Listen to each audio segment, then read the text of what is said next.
Tinggalkan Raka di tengah hutan, lumpuh tak berdaya di bawah pohon, bukan kecelakaan, melainkan rencana berdarah dingin istrinya sendiri, Dewi, dan rekan bisnisnya, Rio. Di saat tubuhnya mati rasa dan harga dirinya hancur, Raka terpaksa menghadapi kenyataan pahit. Ia adalah korban dari sistem pengkhianatan yang ironisnya, ia bangun sendiri bertahun-tahun lalu. Sebuah liontin kecil berisi chip biometrik adalah satu-satunya harapan untuk mengambil kembali kekaisarannya, tetapi dapatkah seorang miliarder yang terpuruk meyakinkan seorang gadis hutan sederhana, yang hidupnya pernah ia hancurkan, untuk menjadi sekutunya? Saksikan bagaimana sebuah gubuk reot menjadi markas bayangan untuk membalas dendam dan bagaimana cinta yang tumbuh di antara pepohonan mengubah tujuan hidup Raka dari sekadar kekuasaan menjadi penebusan moral. Raka, sang pendiri Raka Corporation, selalu percaya bahwa kontrol adalah satu-satunya mata uang sejati di dunia. Ia membangun kekaisarannya dari nol, dengan tangan yang agresif dan otak yang brilian, sebuah sejarah yang ironis, sebab ia mencapai semua itu dengan meminggirkan rekan-rekan bisnis yang, menurutnya, kurang visioner. Salah satunya, seorang mitra lama yang ia lumpuhkan secara finansial dan legal dengan chip verifikasi biometrik serupa dengan yang ia miliki sekarang, 15 tahun silam. Rahasia berlapis ini adalah fondasi kesuksesan Raka, dan kini, juga adalah sumbu api yang siap membakar dirinya sendiri. Tujuannya sejak awal adalah kekuatan dan dominasi mutlak, motivasi yang sayangnya, ia bawa ke dalam pernikahannya dengan Dewi. Kita bicara tiap hari, Mas, suara Dewi terdengar seperti pecahan kaca, dingin dan tanpa emosi. Sekarang aku harus kerja. Kamu juga harus semangat. Jangan terlalu bergantung padaku. Dewi, yang dinikahi Raka sebagai trofi dan pelengkap citra suksesnya, merasa tercekik di dalam sangkar emas.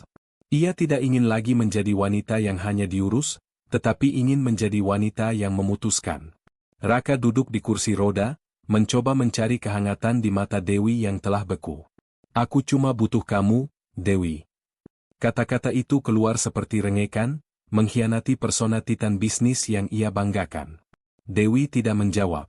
Ia berbalik, aroma parfum mahal yang asing terasa menusuk, seolah bau kebebasan yang kini ia kejar bersama Rio, rekan bisnis Raka yang ambisius. Rio, yang selalu di bawah bayang-bayang Raka, memiliki motif ganda, mendapatkan kekaisaran dan wanita Raka. Malam itu, setelah Dewi meninggalkannya, Raka memutuskan untuk melarikan diri dari rumah sakit, didorong oleh keputusasaan dan emosi. Ia mengendarai mobil sport hitamnya di tengah hujan, melarikan diri dari kenyataan bahwa ia telah kehilangan kontrol atas hidupnya, atas istrinya, dan atas kakinya yang lumpuh. Di tikungan tajam, ban mobil tergelincir, sebuah kecelakaan yang, menurut laporan resmi, murni karena cuaca. Namun, dalam pikiran Raka, ia tahu betul bahwa kecelakaan sebenarnya adalah keputusan untuk percaya pada Dewi dan Rio, yang kini telah mengamankan akses ke seluruh asetnya, menunggu Raka secara resmi dinyatakan tidak kompeten atau lebih baik lagi, mati. Dunia Raka runtuh, dan yang tersisa hanyalah kepahitan, rasa pengkhianatan, dan sebuah liontin berisi chip verifikasi biometrik, satu-satunya kunci legal dan digital yang belum bisa mereka sentuh. 13 hari setelah kecelakaan, Raka menerima kunjungan singkat dari seorang pria asing berwajah sok ramah, Rio. Kami telah menyiapkan tempat perawatan yang lebih tenang dan alami, ujar Rio, senyumnya menyembunyikan predator yang siap menerkam. Raka, yang masih lemah, hanya bisa mengangguk pasrah. Ia tak tahu bahwa, terapi alternatif, itu adalah pengasingan total. Malam di gubuk reot pinggir hutan menjadi dingin. Rio, tanpa ragu, mendorong kursi roda Raka keluar. Dunia ini cuma buat yang kuat, Raka. Dan kamu sudah gak masuk hitungan. Rio melemparkan selimut dan botol air, lalu pergi. Dan di sanalah Raka, sang miliarder, terbaring lumpuh di bawah pohon, di lahan yang, ironisnya, ia ingat pernah hendak diakuisisi perusahaannya dengan cara yang tidak etis 8 tahun lalu. Langit malam seolah menjadi juri moralnya, menghakimi kekejaman yang ia tabur, kini ia tuai. Tuhan, jika aku masih pantas hidup, biarkan aku bangkit. Bukan untuk harta, tapi untuk keadilan. Meski keadilan itu harus melalui darah yang dulu pernah kutumpahkan. Raka terbangun oleh gigitan embun dan dingin yang menusuk tulang. Kehidupan yang ia kenal, kemewahan, kekuasaan, dan kendali, telah lenyap, digantikan oleh hukum hutan yang brutal dan tak kenal ampun. Ia hanya seonggok daging tak berdaya di bawah pohon, sebuah ironi yang tajam mengingat statusnya yang dulu. Keputusan Rio membuangnya di lahan itu seolah dirancang oleh takdir. Disinilah, di antara pepohonan yang diselamatkan dari proyek-proyeknya, Raka harus berjuang untuk napas terakhirnya. Saat fajar menembus kanopi hutan, suara langkah ringan terdengar. Muncul Nara, gadis hutan berwajah polos yang membawa ikatan kayu bakar. Ia bukan hanya miskin, tetapi ia hidup dalam keterasingan, mewarisi kearifan yang hilang dari peradaban kota Raka. Nara terkejut, namun tanpa ada rasa takut. Reaksi pertamanya bukanlah rasa iba, melainkan penerimaan yang tenang terhadap kebrutalan yang ada di depannya. Siapa yang ninggalin bapak di sini? Nara, dengan kekuatan yang tak terduga, menyeret Raka ke gubuknya yang sederhana. Ia tidak bertanya, tidak menuntut. Ia hanya merawat, membersihkan luka, dan menyuapi bubur yang dimasak dengan kayu bakar.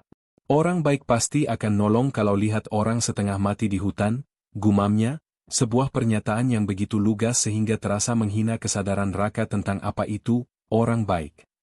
Raka, sang raja bisnis, tak berdaya di hadapan ketulusan Nara yang murni. Ia mencoba menawarkan uang, tetapi Nara hanya tersenyum. Uang enggak bisa beli nyawa yang udah hampir hilang di hutan ini, Pak. Yang Bapak butuh cuma air bersih dan bubur. Untuk pertama kalinya, kekayaan Raka terasa tidak relevan dan memalukan. Hari-hari berlalu. Dalam keheningan hutan, Raka mulai berbicara. Ia bercerita tentang Dewi, tentang Rio, dan kecelakaan itu. Nara hanya mendengarkan. Tapi ketika Raka menyebutkan nama perusahaan dan bagaimana ia kehilangan 15 tahun kerja keras, ekspresi Nara sedikit berubah, sebuah bayangan singkat yang ditutupinya. Suatu malam, Raka bertanya, "Kenapa kamu nolongin aku, Nara?" Nara duduk bersila di lantai, tangannya menganyam tikar pandan. "Aku enggak tahu siapa bapak, tapi aku tahu rasanya dibuang dan dihakimi. Orang-orang di desa sana menganggapku aneh. Ayahku dulu melawan perusahaan besar yang mau ambil tanah kami, dan kami diusir. Jadi, aku tahu rasanya jadi orang yang tidak masuk hitungan." Kalimat itu, melawan perusahaan besar yang mau ambil tanah kami, menghantam Raka. Mungkinkah itu perusahaannya? Mungkinkah Nara adalah karma yang dikirimkan oleh lahan yang ia cemari? Raka, dihadapkan pada cermin keikhlasan Nara, sadar ia tidak bisa menyembunyikan kebenaran jika ia ingin gadis ini membantunya. Perlahan, ia mengangkat liontinnya, rantai kulitnya menempel erat di leher. "Lihat ini," katanya, suaranya parau. Di dalamnya, terselip chip biometrik. "Ini bukan cuma kunci asetku. Ini kunci pengkhianatan yang akan aku gunakan untuk menyeret mereka semua ke bawah. Tapi sebelum itu, ada yang harus kamu tahu, Nara. Aku bukan korban yang sepenuhnya bersih." Malam itu, rahasia 15 tahun Raka, tentang bagaimana ia menggunakan chip serupa untuk menjatuhkan saingannya, siap untuk diungkap, menguji batas-batas moral penyelamatnya. Gubuk Nara menjadi ruang interogasi sunyi yang diselimuti oleh kabut pagi. Nara memegang liontin itu, chip kecil di dalamnya terasa dingin di ujung jarinya. Ia menunggu. Raka menarik napas dalam, membiarkan keheningan hutan yang tenang itu menjadi saksi pengakuan dosanya. "Dulu, saat aku masih muda dan ambisius," Raka memulai, matanya menatap langit-langit bambu, "aku melihat dunia sebagai arena pertarungan. Aku punya seorang mentor, pria yang mempercayai sistem verifikasi biometrik ini. Aku berjanji akan menjadi ahli warisnya. Tapi, aku mempercepat proses itu. Aku menggunakan kelemahan sistem yang sama persis seperti yang Rio dan Dewi lakukan padaku sekarang, hanya saja aku tidak membuangnya di hutan. Aku membiarkannya hancur secara legal, sementara dia lumpuh karena serangan jantung." Nara mendengarkan tanpa ekspresi, tetapi matanya yang teduh kini memancarkan penghakiman yang sulit dibaca. Bapak mengambil segalanya dari dia. Dan sekarang, mereka mengambil segalanya dari Bapak. "Benar. Ini karma yang tak terhindarkan, Nara," jawab Raka, perasaannya bercampur antara penyesalan dan kejengkelan yang keras kepala. "Aku membencinya, tapi aku pantas menerimanya. Aku memberitahumu ini karena aku butuh bantuanmu, tetapi aku tidak ingin kau membantu seorang penjahat yang berpura-pura menjadi korban. Misteri berlapis itu, bahwa Raka adalah pendosa yang kini jatuh ke lubang yang ia gali sendiri, membuat Nara terdiam selama beberapa saat. Konflik internal Nara terlihat jelas. Haruskah ia membantu Raka, yang secara moral sama bejatnya dengan Dewi dan Rio, atau haruskah ia membiarkan hukum alam berlaku?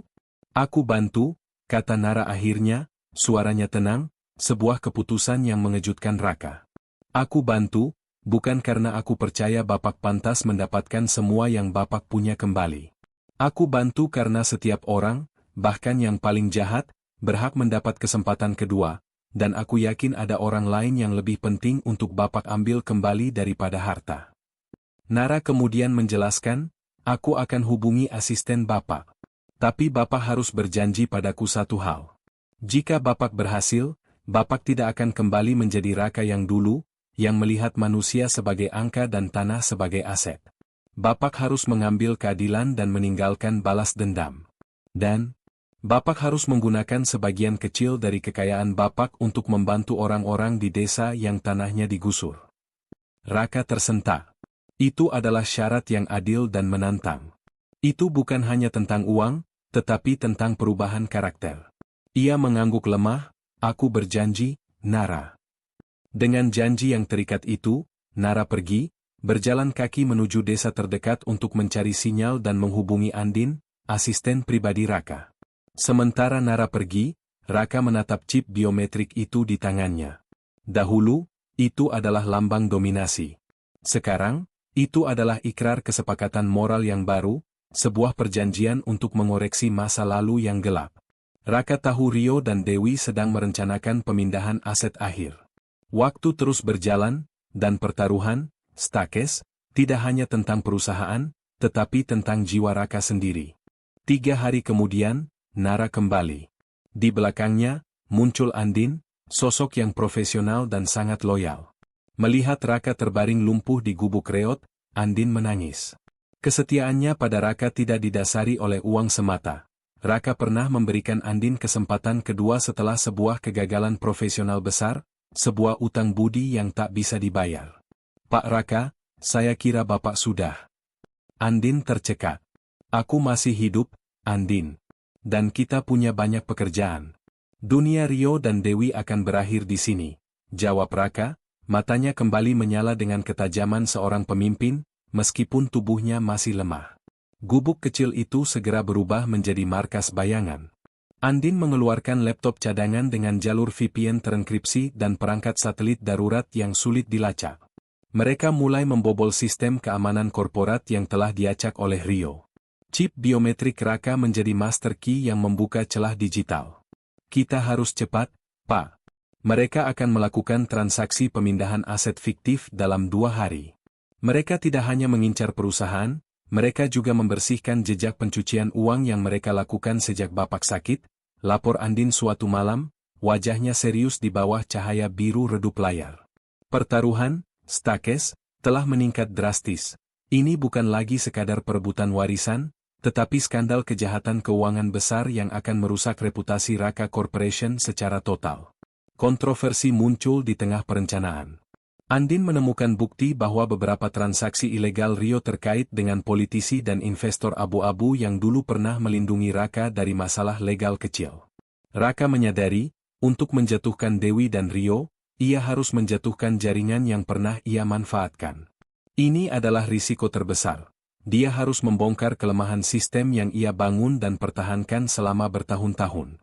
Rio dan Dewi bukan musuh terakhir kita, Andin. Mereka hanyalah gejala dari sistem kotor yang sudah terlalu lama aku izinkan, ujar Raka. Kita serang mereka di titik terlemah. Gunakan chip ini untuk membekukan akun induk di Singapura. Setelah itu, kirim semua bukti pencucian uang ke OJK dan kepolisian. Biarkan mereka berurusan dengan keadilan, dan biarkan kebenaran membongkar jaringannya. Nara, yang diam-diam mendengarkan sambil menyiapkan air hangat, tersenyum kecil. Raka tidak memilih jalur balas dendam pribadi, melainkan jalur keadilan yang lebih besar. Janji moralnya di bab 3 telah dipenuhi. Malam terakhir, Saat mereka menanti waktu yang tepat untuk menyerang, Raka menatap Nara. Kau tahu, Nara, aku memang kehilangan segalanya, tapi aku tidak kehilangan alasan untuk bangkit. Nara menoleh, matanya dalam. Dan alasan itu bukan cuma tentang harta, kan? Raka tak menjawab, tetapi tatapan yang ia berikan adalah pengakuan. Fokusnya telah bergeser dari kekuasaan ke kebenaran. Akhirnya, waktu yang dinanti tiba. Andin menekan tombol terakhir di perangkat satelit. Sistem lockdown global diaktifkan, Pak. Aset mereka membeku. Kita berhasil. Angin dingin hutan seolah membawa kabar kemenangan yang pahit. Raka bersiap untuk konfrontasi digital terakhir, sebuah klimaks yang akan mengubah hidupnya selamanya. Di ruang direksi Raka Corporation, Dewi dan Rio duduk dengan aura kemenangan yang beracun. Rio hendak menekan tombol konfirmasi transaksi pemindahan aset 51% saham perusahaan ke rekening luar negeri. Begitu itu selesai, Raka akan menjadi debu finansial. Namun, saat jari Rio menyentuh tombol, layar membeku. Suara sistem keamanan berbunyi nyaring, akses ditolak. Protokol eksekutif diaktifkan. Mereka saling pandang dengan rasa panik. Tiba-tiba, jendela video pop-up muncul di layar utama. Di sana, wajah Raka, kurus dan lelah, namun sorot matanya tajam seperti elang yang kembali. Di belakangnya, tampak dinding bambu gubuk yang reot, sebuah sindiran visual yang kuat. Halo, Dewi, Rio, sapa Raka datar. Lama tidak jumpa. Aku datang bukan untuk memohon. Aku datang untuk mengambil kembali apa yang kalian rampas. Wajah Dewi pucat pasi. Rio mencoba membantah. Namun, Andin muncul di layar kedua, tenang, memegang semua kartu. Semua transaksi ilegal, termasuk pencucian uang dan pelanggaran fidusia, telah kami rekam dan kirimkan laporannya ke pihak berwenang. Semua aset luar negeri yang kalian siapkan telah dibekukan. Permainan berakhir. Petugas keamanan internal masuk ke ruangan, membawa surat penahanan akses. Rio berteriak, mencoba melawan, tetapi Dewi hanya duduk membeku, wajahnya tak lagi elegan, tetapi hampa. Ia telah kehilangan segalanya, bukan karena Raka, tetapi karena ambisi butanya. Raka menatap Dewi untuk terakhir kali. Aku mencintaimu dulu, Dewi. Tapi sekarang, aku mencintai kebenaran dan keadilan, dan itu jauh lebih mahal dari semua aset yang pernah kau impikan. Raka mengakhiri panggilan dengan satu klik yang tegas. Meskipun memenangkan pertarungan hukum dan membersihkan namanya, Raka tidak pernah kembali ke kantor megahnya. Ia tahu, kembali ke sana berarti kembali ke Raka yang lama, pencinta kontrol dan uang. Raka memilih tinggal di rumah lamanya, menjalani terapi fisik yang menyakitkan. Tubuhnya lumpuh permanen, sebuah keadilan yang pincang, tetapi hatinya utuh. Nara, yang datang dari hutan dan menolak tawaran kekayaan Raka yang besar, tinggal bersamanya. Ia tidak menjadi nyonya rumah, melainkan penjaga komitmen Raka. Kau bisa punya apa saja, Raka, kata Nara suatu sore, saat Raka berhasil menggerakkan jari kakinya sedikit. Kau bisa bayar 1000 terapis terbaik. Tapi kau harus ingat, janji kita. Kau tidak akan kembali menjadi orang yang sama. Kau harus menggunakan apa yang kau punya untuk memperbaiki apa yang kau rusak. Raka tersenyum. Kau adalah keadilanku yang sebenarnya, Nara. Mereka menikah dalam upacara sederhana. Kontroversi mengiringi, miliarder yang lumpuh itu menikahi seorang gadis hutan, seorang titan bisnis yang memilih untuk hidup dengan pincang alih-alih kekuasaan mutlak. Nara, yang dulunya hidup dari hasil hutan, kini bertanggung jawab atas hati seorang miliarder yang sedang dalam pemulihan, menjaga agar suaminya tidak kembali ke kegelapan yang ia temukan 15 tahun lalu. Mereka membuktikan bahwa cinta sejati tidak menyembuhkan semua luka fisik, tetapi mampu mengubah karakter dari dalam. Raka memang memenangkan kembali kekaisaran dan membersihkan namanya, namun tubuhnya yang lumpuh permanen adalah pengingat akan keadilan yang pincang. Lebih dari itu, ia memenangkan kembali jiwanya berkat komitmen Nara. Kisah ini mengajarkan kita bahwa kekayaan dan kekuasaan adalah sementara, tetapi karma dan keikhlasan adalah mata uang sejati kehidupan. Pengkhianatan selalu berakar pada keserakahan, dan satu-satunya jalan keluar dari lingkaran kejahatan adalah dengan memilih penebusan, bukan balas dendam.